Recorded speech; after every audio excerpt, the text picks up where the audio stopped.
this is a overview for bonds. So what are bonds? Bond is the obligation between a borrower and a lender. The borrower could be a corporation or could be a government, be like federal or state, and the lender are typically the investors who want to make a return. So let's say, for example, the corporate bonds. A corporation bond is a pledge for the company who's going to borrow to repay the specified amount of money with the interest that is committed in the bond contract or the bond indenture. And the face value is the principal they are borrowing, and typically it is $1,000 denomination. And they will pay back the principal of $1,000 as the maturity date. So let's say it is a 10-year bond. That would mean that over the 10-year period, they would provide an interest, and at the end of the maturity, let's say for a 10-year bond, at the end of 10th year, they will get $1,000 back. The bondholders, which could be us, the investors, they will receive an interest payments typically every 6 months. So let's say a bond is a $1,000 bond, and the coupon rate, which is typically what is called the percent that the bondholder will get, is 5%. That would mean that they would get on an annual basis $50. So they get $50 for every $1,000 worth of bond every year. The 6 month basically means that it would be given in two times a year, so they'll get $25 every 6 months. Okay, a bond indenture is a legal document that describes all the conditions that are implicit and explicit in the bond.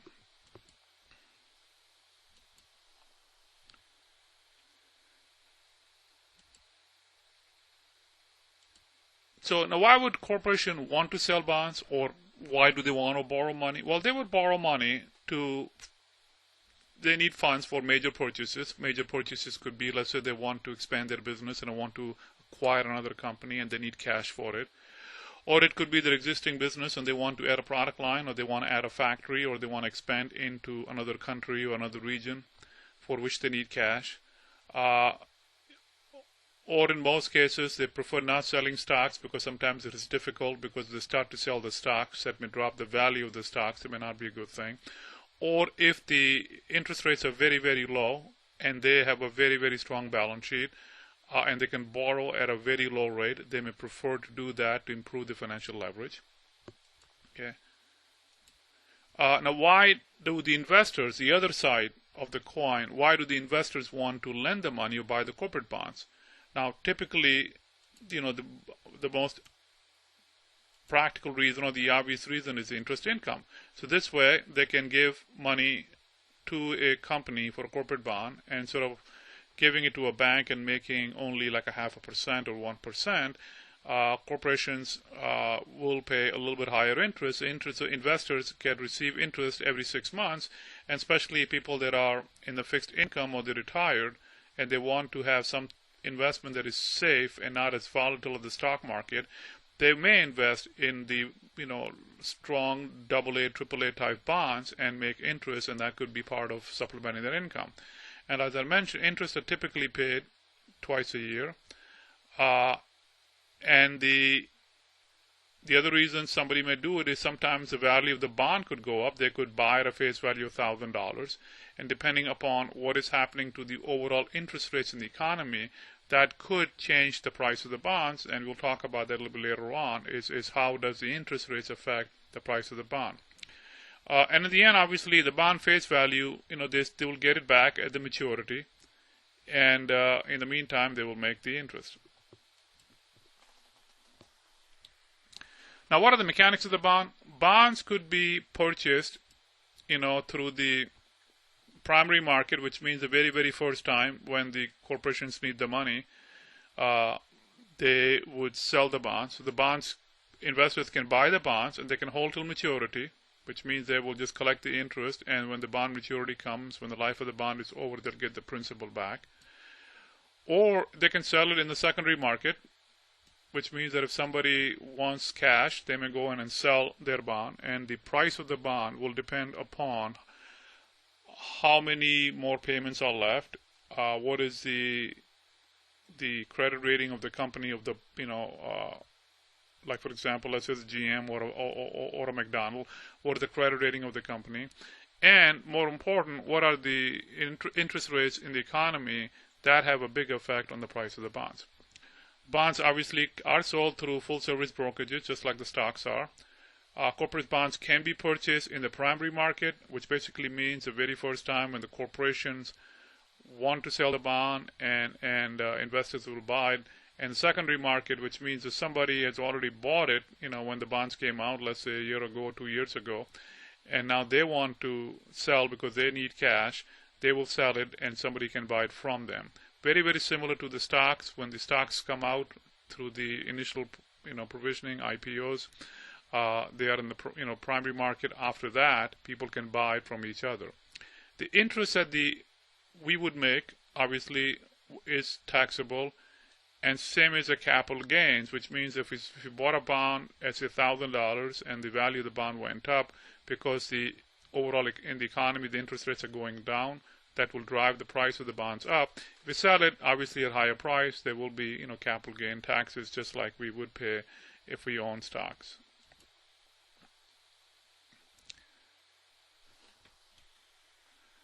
The government bond, they are similar in the sense that you are now lending the money to the government, and typically they are sold, just like we all know our situation in our economy is to support the government. Right now the collection of taxes are a lot lower than expenditures. Still, they get to the point where the expenditures are managed better and the taxes are managed better, and they come kind of together, either the combination of economy getting better or some discipline in the cost management. Till then, obviously, the federal government is borrowing money to pay for the difference between the money they're collecting and the money they're spending. And so the government bonds are three types. One is the federal, the other one is state, and the third one is the local municipality. Federal is obvious. We have your T-bonds, your 10-year bonds, you got 30-year bonds. States are, if there's a project in the state, these are the municipal bonds that state may borrow money. It could be the local ones, for example, local in the sense of towns may need money to expand their high school, so they will sell bonds, and people will buy those bonds and again collect interest, and then in the end, when the bonds mature, they can get the principal back. For the federal bonds, you have the short-term bonds. They're called T-bills or Treasury bills. They're typically 4 weeks, 13 weeks, 26 weeks, or 52 weeks maturity. They're very, very short-term bonds. The longer-term bonds are typically called Treasury notes, and the and bonds. Yeah, they are typically 2 years, 5 years, or 10 years, and the longer ones are 30-year bonds. And again, the interests are paid every 6 months for these longer-term bonds. For the state and the local government, there are two types of bonds, and they are called general obligation bonds, and those are basically are not tied to any specific project, which means state will borrow money or the municipality will borrow money, and they will pay you the interest for whatever the agreement is, and then they'll pay you principal back. The revenue bonds are tied to a specific project, and which means that if the municipality or the state is borrowing money specific to project that may make money, it could be toll booths or toll bridges or something where they're expecting to get the revenue, and it is the revenue that will support the bonds. Now, overall, from an investment perspective, it is better if somebody wants to invest in general obligation bond to stay with the general obligation bond, because this way they are not tied to any specific project, and hence typically they will have a less risk. So the municipal bonds, like state bonds, they are called munis. They're issued by state or local government. And the funds are used for ongoing costs to build major projects such as schools, bridges, airports, and so on.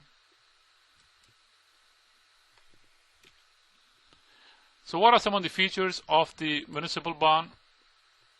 The obviously the reason, typically when you're living in a town and living in a state, and if you also want to support the growth and the projects in your state, so some of the citizens of the municipality or the states would be interested in investing.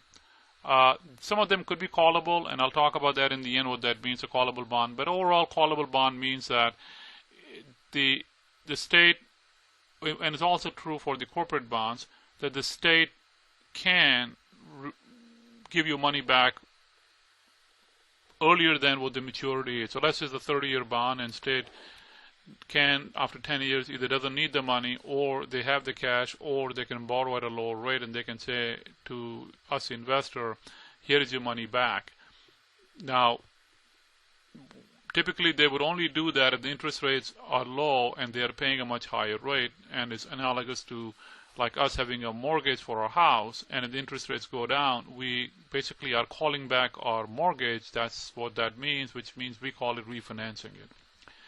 Now, in some cases, the interest earned by the municipal bonds are tax exempt, which means that if you're you're making interest on the municipal bonds, you don't have to pay federal taxes on it. And the reason for that is, so this way, it is one way to incentivize the investors to invest in the communities and the municipalities, because you get a little bit of tax benefit compared to investing in a corporate bond where the interests are not tax exempt.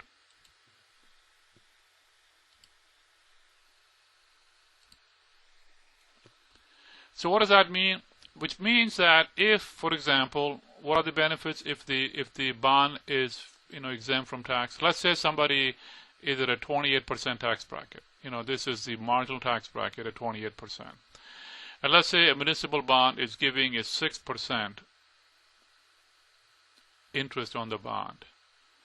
And if it is tax exempt, and let's say it is making 6%, what that would translate into is making equal or making 8.3% in a non-tax exempt bond, which means the corporate bond will have to give 8.3% for it to be comparable to what we would make with the municipal bond if it is tax exempt, because 6%, because if we are making 8% in the corporate bond, after taxes it will translate into 6%.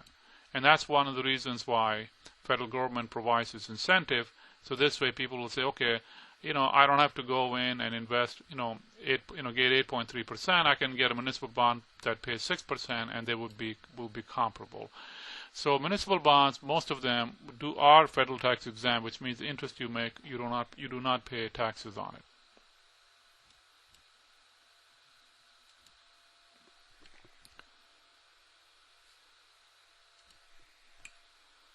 Let's talk about bond ratings.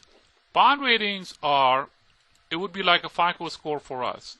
Is higher the FICO score, better credit rating we have, and obviously higher lower the rate we pay.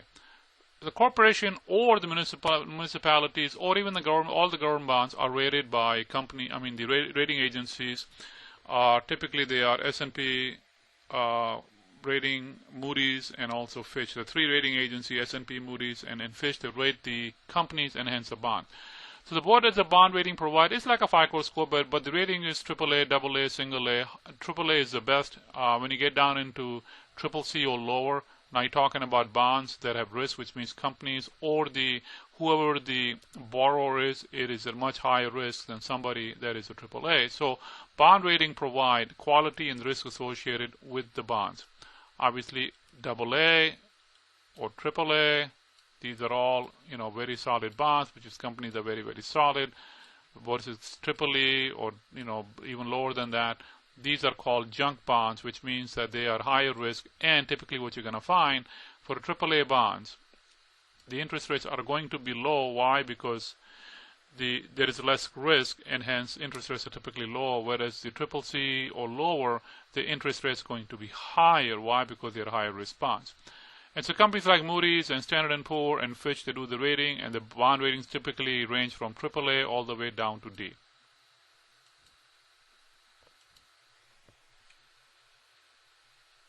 So here's an example of a table, where you can see the three ratings, and overall they are very, very similar, in terms of the rating. You got Fitch, you got Moody's, you got S&P, and obviously AAA is the highest. When you get down into here, these are the speculative, they call it, or the junk bonds. Once you get in this range, if you see a bond with double C, triple C, single C, then they're extremely low credit rating versus very, very high credit ratings. You see companies like McDonald's or Boeing or IBM, you're going to find they are up here in this arena, and the ratings are going to be in the A ranges. Anything above A is good. Even single minus A is pretty good. Once you get in that arena, obviously you're taking a risk, so these could become more and more speculative. Okay.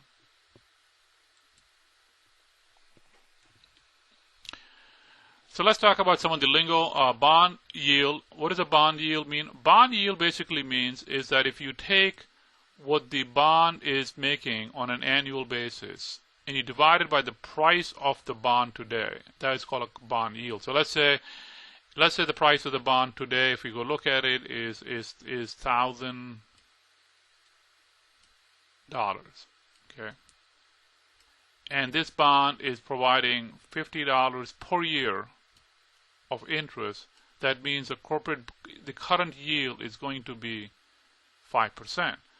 If any of the, this number will not change. That is what is always stays the same, which is that is the coupon that the bond is obligated to pay. What can change is this number. Why?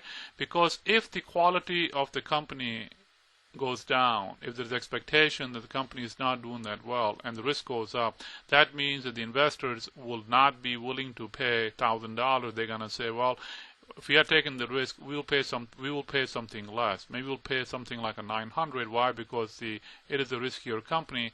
In that case, the price of the bond could drop, but this number stays the same. But because now 500 will be divided by 900, the yield of that bond will go up.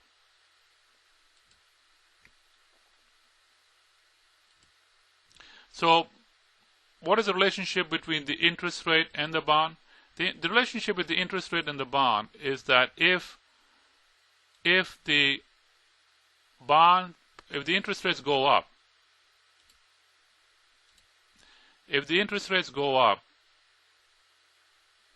then the bond prices will go down. Okay. And if the interest rates go down, then obviously we'll have the bond price will go up. So it's an inverse relationship between the price of the bond and the interest rates. So right now the interest rates are very, very low. If you look in the economy, the interest rates are very, very low. And when people talk about a potential bond bubble, what they're basically saying is interest rate starts to go up in the economy. Then if they go up, that means the prices of the bonds you own will go down. Now, if you own the bond and you want to keep it till maturity, you're going to still collect the interest, and at the end of the maturity, you will get your principal back. So people that are investing for longer horizon and they are happy with the interest they are making and they have no plans to sell the bonds, it doesn't really matter that much as long as the companies are solid and they're not going to go bankrupt. It is when somebody wants to sell the bond prior to maturity that they may collect less than what they had paid for if the interest rates in the economy start to go up. Okay.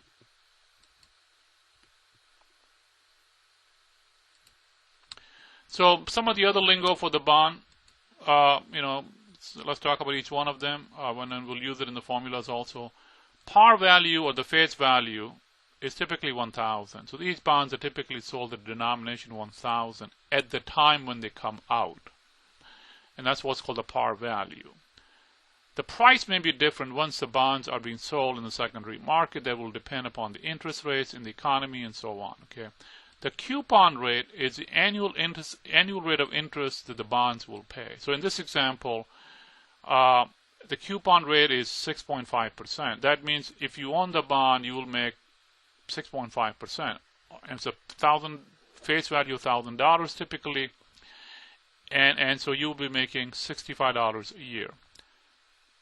The coupon is the dollar value of the coupon rate. This is the regular interest payment in dollars received by the bondholder every year. So like I said, 6.5%, you'll make $65. If it is paid twice a year, you'll make half every 6 months. Maturity date is when the bond is matured. That means that's when you get your principal back. This is expiration date of the bond when the par value is paid back. In this example, the expiration date is July 15, 2018. That is, at that time, the holder of the bond will get his or her $1,000 back. The yield to maturity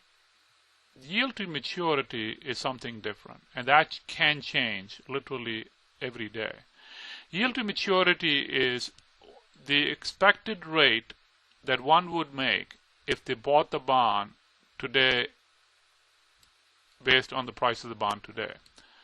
So for example, in this case, the price of the bond is $109. So 109 basically means it's not that it is a price of $109. 109 means that, typically the par is 100. So 109 basically means that this bond, which was a face value of $1,000, today at this point will be sold at $1,090.13. So it is sold at, and so the yield to maturity basically is that if you bought this bond today at $1,090 and you held it till maturity, you would make 5.3%. That's what it means. And it is a mathematical calculation. It is a mathematical calculation that takes into account following items, and we will do some calculations in the next few slides. So the yield to maturity, which is typically called YTM or yield to maturity,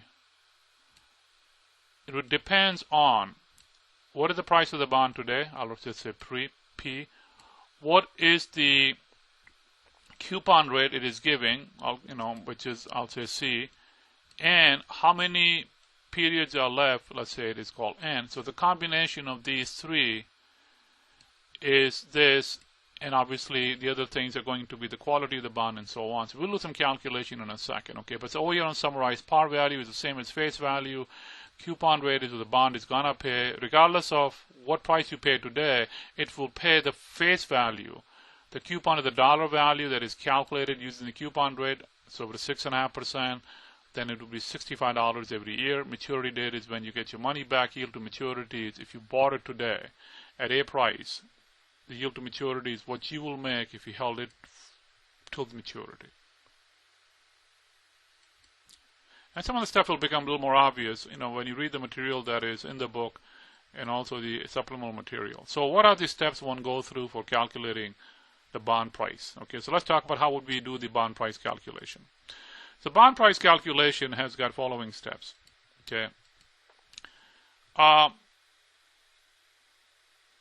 Bond has got two things going on. One is it is paying us annuities or the coupons, if it's annual every year, if it's twice a year, every 6 months. And in the end, it pays us a lump sum money, which is called the par value. So it is really the time value calculation that was covered in the time value chapters earlier in the semester. So steps you go through it, you kind of look to say, okay, let me lay out the cash flow that we're going to get from the coupons, and I'll show you in the next slide what that means. And from there, we figure out the price of the bond, and we'll go through each step so we'll know what it looks like, and we'll also use Excel to do it.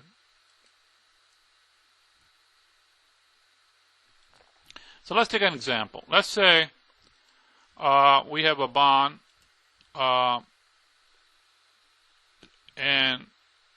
it is a 20-year bond. It pays 8%. And this example is paying annually once a year, and the yield to maturity that the investor is expecting is 10%.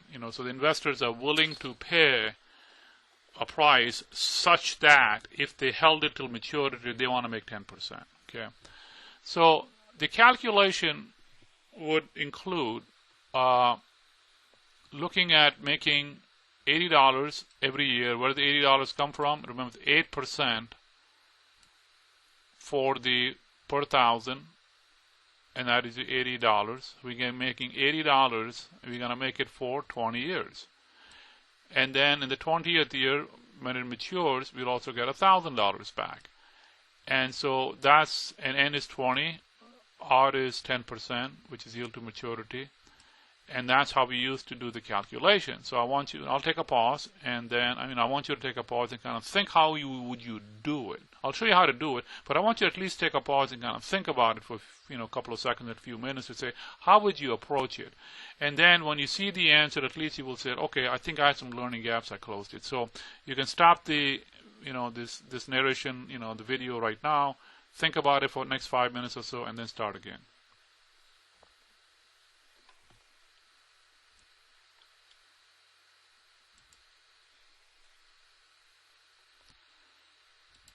So the calculation has got two parts. First, I'm going to show you with the formula and then with the Excel. So for the calculation, for the formula, there are two parts. One part has to do with we are going to make annuities or $80 every year, which is the PMT. This is the R, which is the rate we want to collect. This is the N. So when we do the calculation, we're making $80. $80 came from 8% and it's annual payment, so $80, 8% of $1,000. We want to make 10%, that's 0.1, is 20-year period. So we do the calculation for the coupon that we are collecting. If you look at the discounted cash flow, it'll come out to be $681.09. Plus, we're also going to get $1,000 back, but we get it 20 years from now. So when we discount it, which when we take that, and we divide it by, it's going to have to see, we divide it by 1.1 raised to 20%, we'll get 148. So we add up these two numbers, 681 and 148, we get 829. So that would mean that if a bond is giving $80 per year, an investor want a minimum of 10% return, which is yield to maturity, which means that if they held the bond till maturity and they collected $80 and they got the $1,000 back in 20 years, they would make 10% as long as they do not pay any more than $829 for this bond. Okay, so let's see how would we do it with the Excel. So here is the same slide. I put it over here, and I will just do the calculation right here, but let me just show you how it is set up. First you want to do is to write down the par value. The reason I got minus 1,000 is, as you may recall from time value of money, when you're giving the money out, in this case we are lending it to somebody, so we're giving the money out. N is the number of years, 20 in this case. Coupon rate is 8%. Coupon dollars is 80, which means basically this would be 0.8 times the par value, and yield to maturity, the investor looking for 10%. And this is what the calculation came out to be, as we did it by just using the formula and the calculator, but this was done using Excel. So let's look at the formula to how we would do it. So we go over here, I just open it here again. We go under financials, we look at the present value. We want to know the value of all this cash flow stream. Look at the present value, come over here. We need to know the R. R in this case is going to be the return that the investor is expecting, which is 10% of this. So we're going to click that cell. Number of periods is 20. PMT that we're going to make is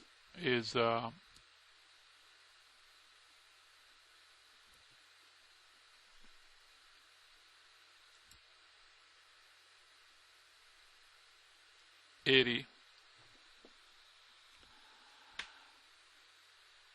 and the present value will be,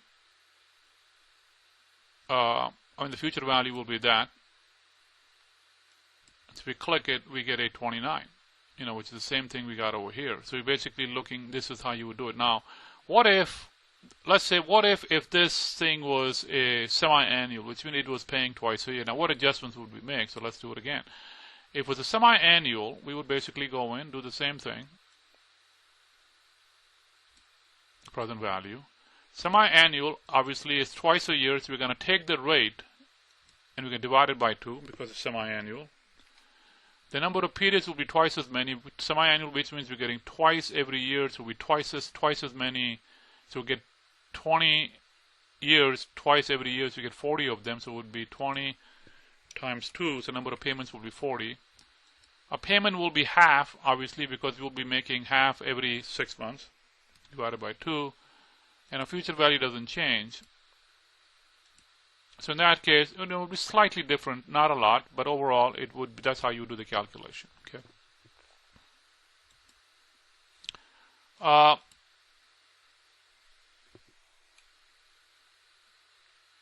So here's what we did. Hopefully you can do it by now. You can practice. As I mentioned, most corporate bonds and even most municipal bonds pay semi-annually. So when you do the calculation, if it's semi-annually, you just have to adjust for the rate and also for the period.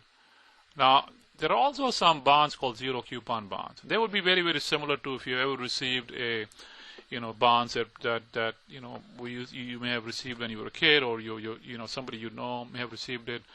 But the face value is not what you pay. So you get like a $50 bond from somebody, and they pay $25 for it. So over the life of the bond, it will double in value. And the reason they call zero coupon bond is you're not getting any money in the interim. You hold on to the bond, and when it matures, you get the full value. So that's why they call it zero coupon bond. Okay.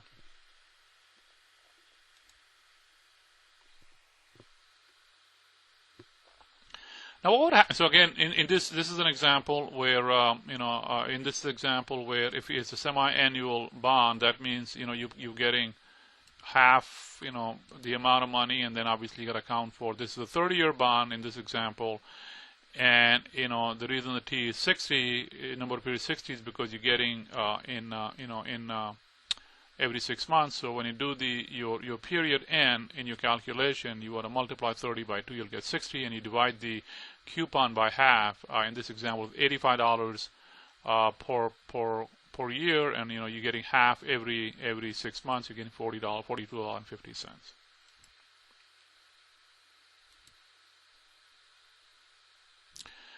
Now, what if there was a situation where bond was issued, some time ago, let's say a few years ago. So in this example, let's say the bond was issued about 3 years ago, and it has 27 years left.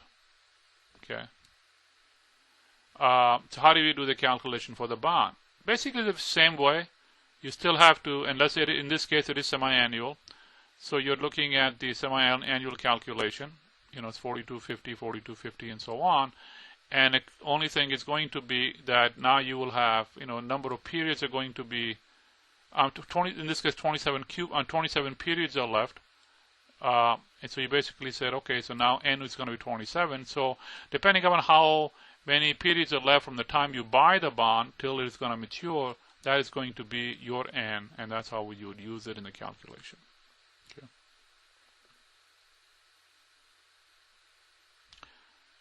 So let's say we take an example. Let's say, and then again we'll use Excel again. Let's say we take an example of a bond that is company XYZ has got a coupon rate of 8%, and it pays semi-annually. So remember, this one it pays semi-annually, and it has it's a 20-year bond. Okay, and face value $1,000. Yield to maturity is 10%. So now it was sold 4 years ago. The 20-year bond was sold 4 years ago. So how many years we got left? 16 years left, right? It was 20-year bond. 20-year bond sold 4 years ago. 16 years left, and because it is semi-annually, so 20 years minus 4, 16 years times 2, 4, because it is paid semi-annually. It will have 32 more coupons, quote unquote, 32 more times it will pay you, the amount. The coupon rate, that is what is willing to, the bond was going to, is paying is 8% times 1,000, so it's $80 every year, but because it is paying twice a year, you're getting $40 every period. Par value is 1,000. Yield to maturity, which is what the investors are expecting as a return, if they held the bond till maturity, is 10%. And again, because you're talking semi-annually, we'll divide it by 2, you get 5%. So now the rate is 5%. The money you're going to collect every 6 months is $40. You're going to collect it for 32 periods. And question is, if you want to make 10% on this bond, if you hold it till maturity, what price should you be paying? So now we got to calculate the present value again. So again, take a break and think about it, and then come back and listen.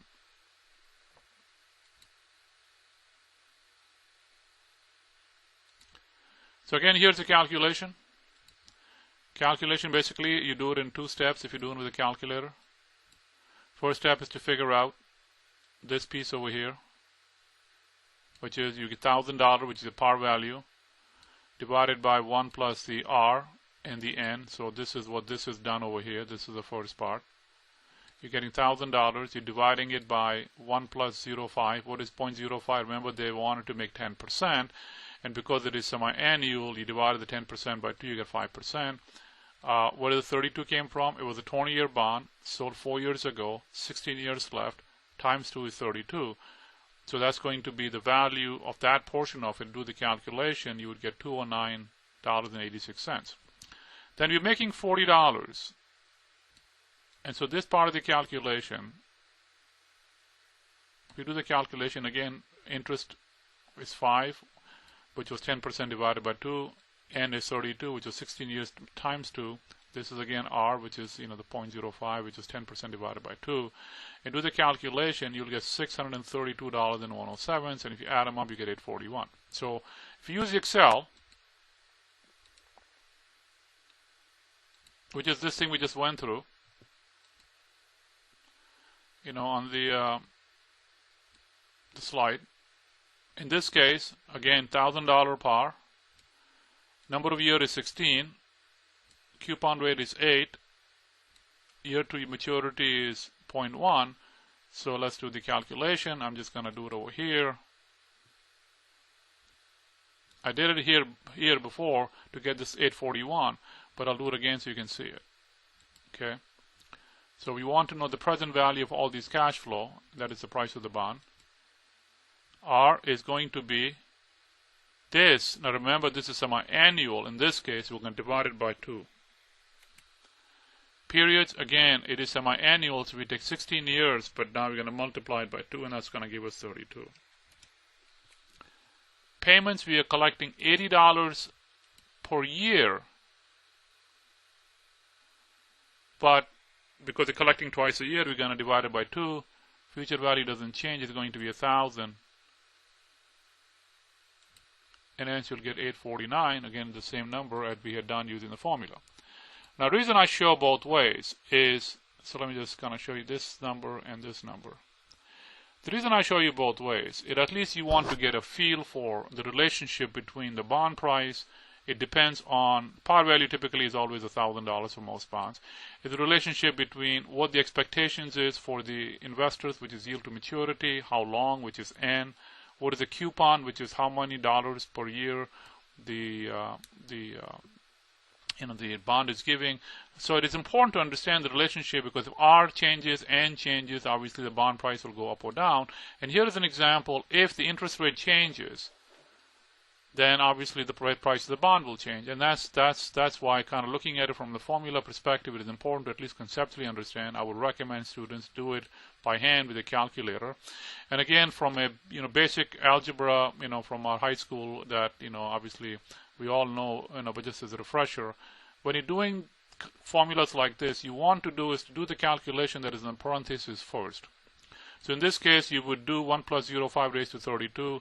Then you would do the reciprocal of that one. Then you're going to then you figure out calculating the whole numerator, then divide it by the denominator, and then multiply it, and so on, and you'll get this number. Okay, and then you can double check it with the Excel.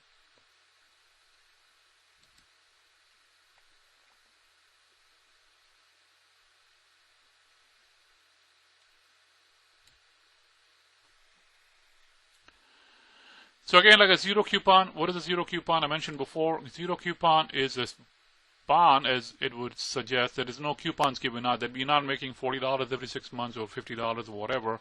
You are basically getting the face value at the end. At the maturity, the investor receives the par value of the face value. So typically you pay a lot less. But then, after keeping it long enough, the interest is kind of implied in there, and then you get the value at the end of the maturity. Last thing I want to talk about is, I think I mentioned before, what is a call feature in a bond? Call feature in a bond is that, like I said, in our case, on a personal level, when we have a mortgage, if the interest rates drop, we go refinance it. Why? Because we can get a loan at lower interest rates and we have to pay lower interest.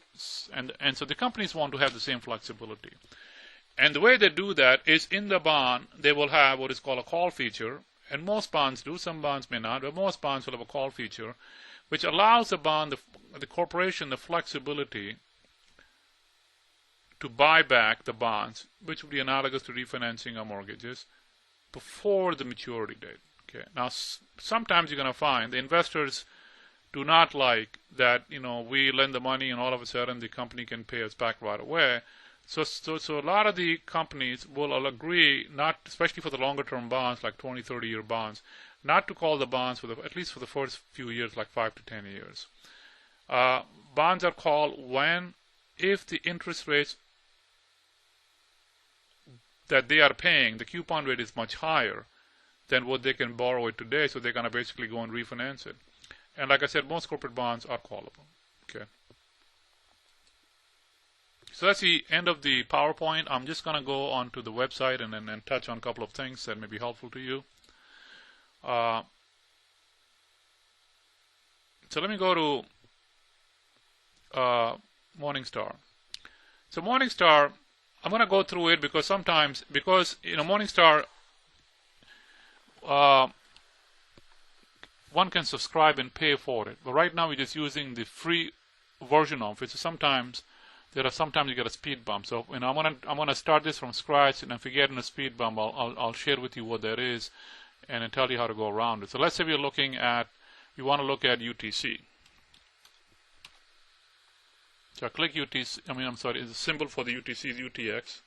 Companies, like McDonald's. Let me do that again. So UTX is the symbol for United Technologies.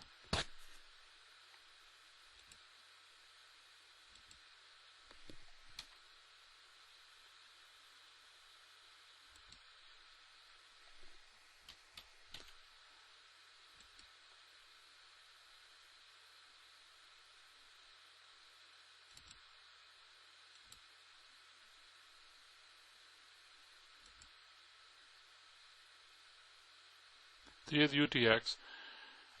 So obviously if you want to see the stock, you can see all the information for the stock, but today obviously we're talking about bonds, so I want to get into the bond side. But again, while we're here, just as a reminder, you can see very useful information that you should have been looking at it as part of your learning, and obviously it's part if you want to get better at investing.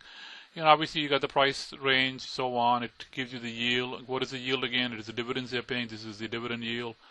Tells you about the P ratio, and talks about other things in there, and you can go into financial ratio and so on. So let's go into the bonds today. But I really strongly recommend that you look at all the tabs over here and really get comfortable with it, because even beyond the class, this is really something that's good to get familiar with, and then be able to get knowledge that you can use it for yourself. So let's look at the bonds. I want to go to the bonds because that's the learning outcome for this week. So if I hit on bond on the top over here, which I did, you're gonna get something like this. So the next thing you have to do is to go down over here. And again, you would not have to do all this if you were paid subscriber, which you are not. And and so I want to go through the steps that one would to get the free stuff. So over here I go in and I want to again type in the company symbol of UTX.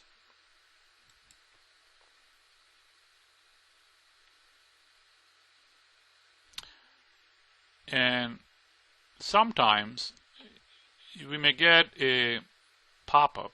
Okay, if you get a pop-up, which I did not do this time, if you get a pop-up, which I hope I do, here you go. So if you get a pop-up, the way around it, and not have to subscribe to it, way around it, and again, this is, you can do it, this is the free site they have, but somehow obviously they want us to look at the advertising. If you don't want to go through and watch the advertising, you want to go in, and here I am. I'm just going to show you if you can see it over here. Here is the bond stuff, and we are getting this advertisement. Okay, so what you want to do is to go click something else. Like I'll go in and typically click key ratios. Okay, once I do that, and then I go back and click bonds, it puts it back in the bonds stuff. So let me just show you what I mean by that. So from here, if I'm getting the advertisement, I don't want to go through it. I'm just going to say click ratios. And sometimes you may have to do more than once. And sometimes it works. So here I am. Now I have this stuff. I can go in and click bonds again.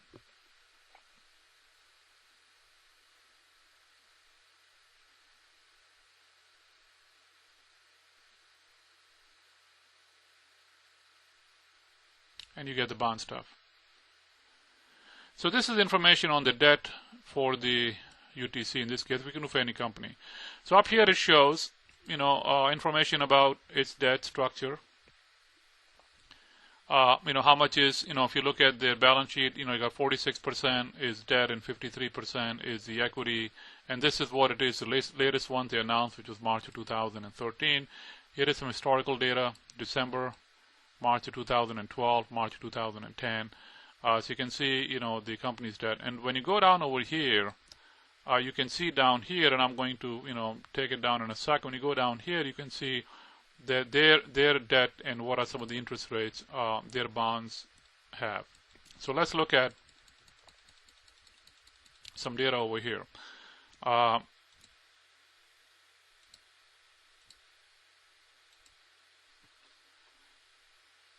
So name, obviously, this is UTC 4.5. What does that mean? This bond coupon rate is 4.5%, and you can see this 4.5, and you see this coupon rate over here. That means that that particular bond is paying 4.5%.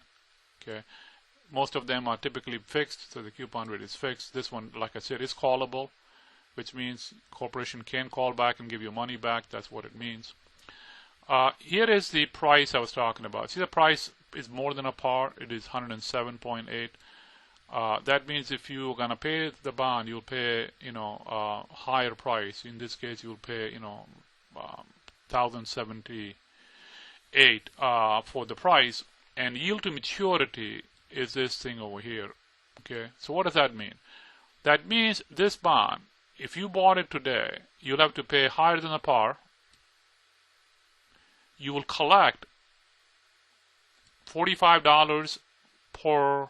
You will collect $45 per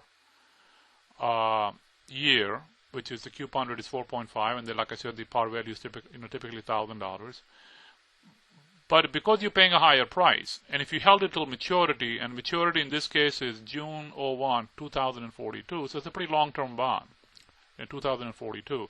If you held it and you collected for $45 for every $1,000, you would make 4.04%. That means if you do go through the math and we plug in all the information, you will get a price of 1,078. Okay.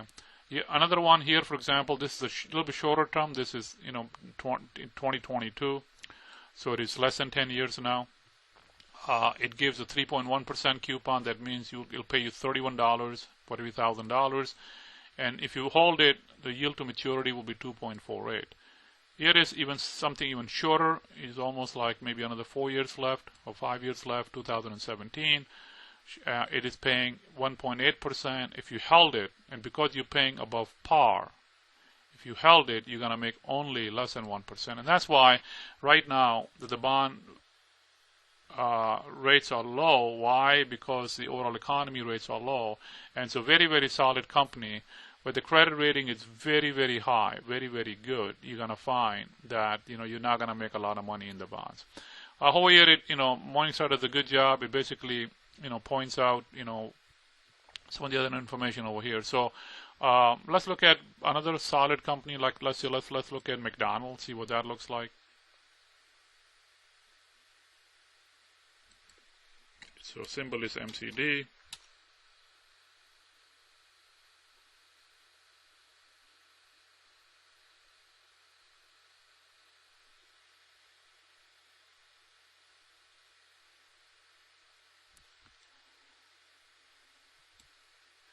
Same thing you're going to find, solid company, because rates are low. People want to invest and make money more than they can make in the banks. So here is a short-term bond, mature in 2018, so it's a few years away. The par value is very, very high. So if you bought it, you will still make $53.50 every year. But if you held it till maturity, because you are paying such a high price above par, you're paying $1,189 for a face value that was $1,000, even though you will make $53, but because you are paying so much up front. And remember, you're only going to get $1,000 back when it matures, because that's a face value. You will not get $1,189. You will get $1,000 back. And that's why the yield to maturity, which means that right now if you invest in the money, you only make 1.27%. So one of the reasons why the overall stock market is going up so much, the investor, obviously, if they invest in blue chip companies buying stocks, they're making, 1.27, or even if they invest it for, this one is 2037, that's like, 25 years from now. If they hold it, they would only make 4% a year. So, and again, why? Because the price of these bonds are so much higher. Here it's again why? Because McDonald's, again, a very, very high quality company. So now I think what I'd like you to do as a practice, go find companies that are not such high quality, like medium or less, and you're going to find that the yield to maturity for those companies are much, much higher. Why? Because they are riskier, and hence the investors are going to expect a much higher return. So the yield to maturity is driven by is the length of the time. Obviously, the longer the period. So longer the period, you can see even UTC, 5 year versus 20 years. Obviously it's much higher interest. The other one is the quality. Higher rating, which will drive it. Better the quality, less the interest rate you can make. And the third one is going to be overall interest in the economy. If the interest goes up, then obviously the price of the bonds are going to go down. But recently, because the interest rates have been coming down, the prices have gone up. Okay. Now, what do I mean by overall economy interest rates going down? Well, let's look at the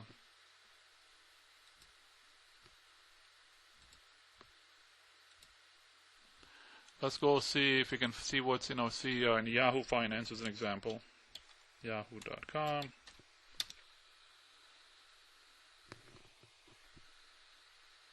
Go to the finance.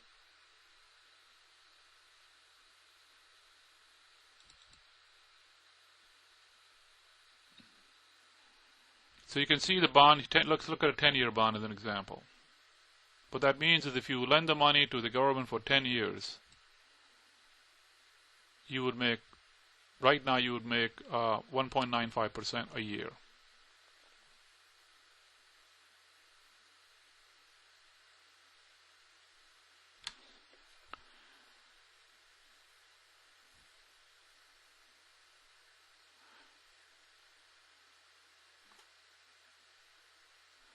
So let me just fix this for a second. I want to chart.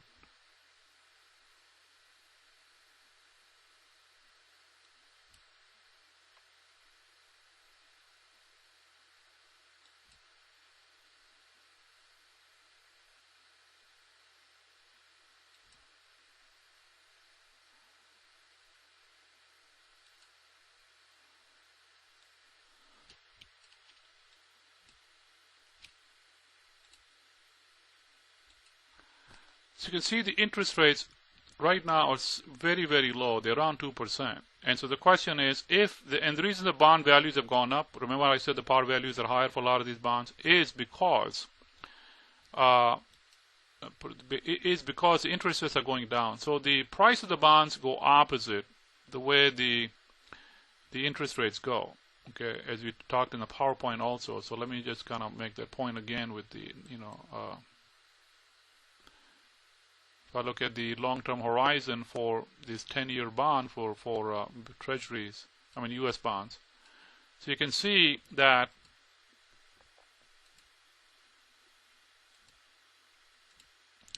the reason the bond prices have gone up is because the interest rates have been coming down. Okay.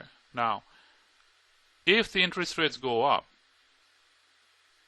then the bond prices will go down. And that's the reason when people talk about a potential bond bubble, which means if right now the prices of the bonds are high because the interest rates are low, if the interest rates go up, then the opposite will happen. And that's when people say, you got to be careful that if you're investing in a bond for shorter term, then be careful that the value of the bond could go down. If you're buying it to make interest and hold till maturity, then it's not that important. But if you're going to buy it and you think you'll need the cash, then you got to think through the investment in the bonds when the interest rates are this low. Okay. The other place I would strongly suggest you should look at it, if you go under investing again, and if I go open bonds and look under bonds primer over here, there are some good material to read. Something like what is a bond. Here is when yield goes up, prices go down. There's a good information in here that you should read. In here talks about what makes the yield go up and down. We talked to yield. What is yield to maturity? The things that I talked about in the PowerPoint. Here it will also have you solidify your knowledge base. So there are some very good quote unquote tutorials in here on bonds. Other on the stocks and other stuff too, but this is about bonds this week. So do read that. And let me now show you one more thing, and that is I'm going to post, so with that I am going to now close this presentation, and hopefully this is helpful. And please read the chapter on bonds that I have, that is the reading assignment, and also the additional material that I have posted as a supplemental reading material.